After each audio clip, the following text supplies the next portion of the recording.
Time is always ticking, whether you like it or not.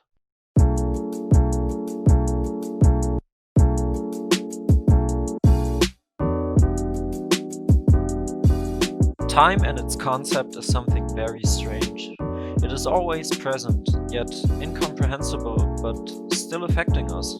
All of us, inevitably, yet not fully graspable by, well, anything and anyone. Time, in the sense of physics, is a magnitude, much like a dimension in the same way as x, y, and z on a Cartesian coordinate system, so the length, width, and height of an object. But time is adding another layer on top of it. In regards of the vastness of space, we are talking about space-time, which within itself is a very interesting word. Until the 20th century, scientists believed that any occurring event is fully disconnected of the one-dimensional layer of time, which is only traveling in one direction, into the future. Anyhow, this model struggled with standing, of course, Einstein's theory of relativity.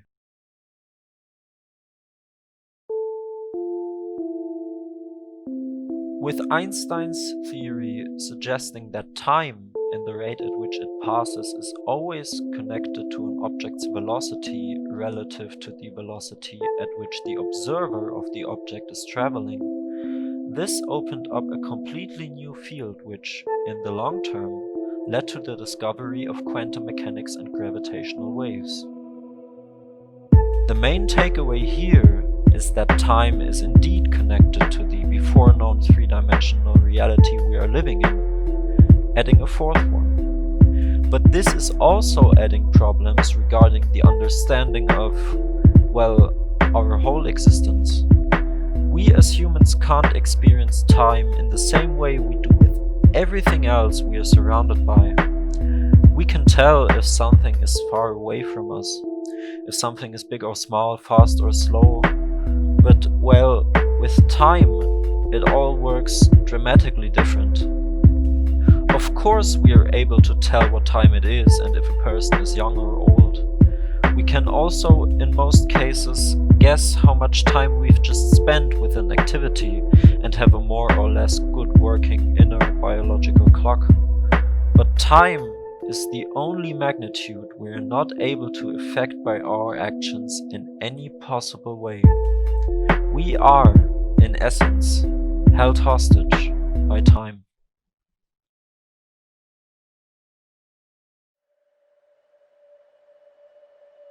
To tell how much time has passed, we need a reference.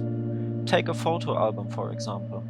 Seeing pictures from ourselves and people that we know from the past is often giving away how much time has really gone by since then, and is giving us, well, a reference to really comprehend the scope of what time is doing to our lives. And this can cause feelings in us. Many people will feel nostalgic when seeing pictures of or talking about the past, especially older people. Looking back has so much in store for us: emotions, feelings, and memories. But the older we get and the more we travel away from the moment of our birth on the one-dimensional scale of time, the more time seems to speed up for us. I am 22 years old right now, and me, and I believe many of my friends at this age too, have experienced the feeling that time is going by faster. Not in reality, of course, but relative to the amount of time we've already lived. The universe, by the way, is experiencing the same thing. It is expanding, and the expansion rate is speeding up since its very moment of creation, so the older it gets, the faster it becomes.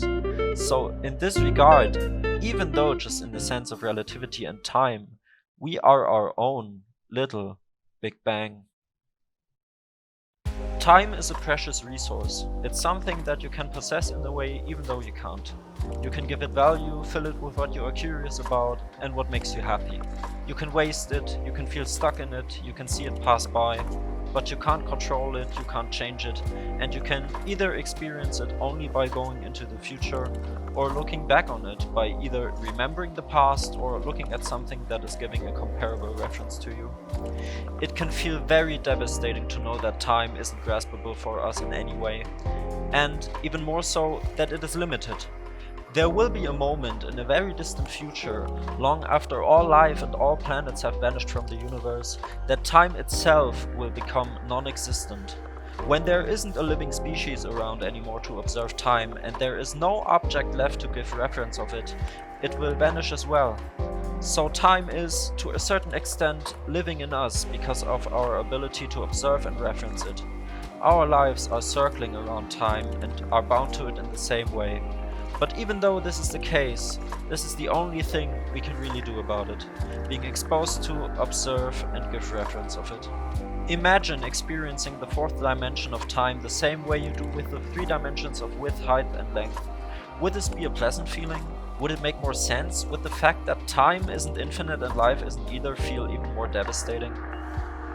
Over the course of my research and time spent on the script and video, I came to the conclusion that, with time, it's only about what you make of it. Not for anyone else, but for yourself. Because you are the only person you are going to spend all of it with.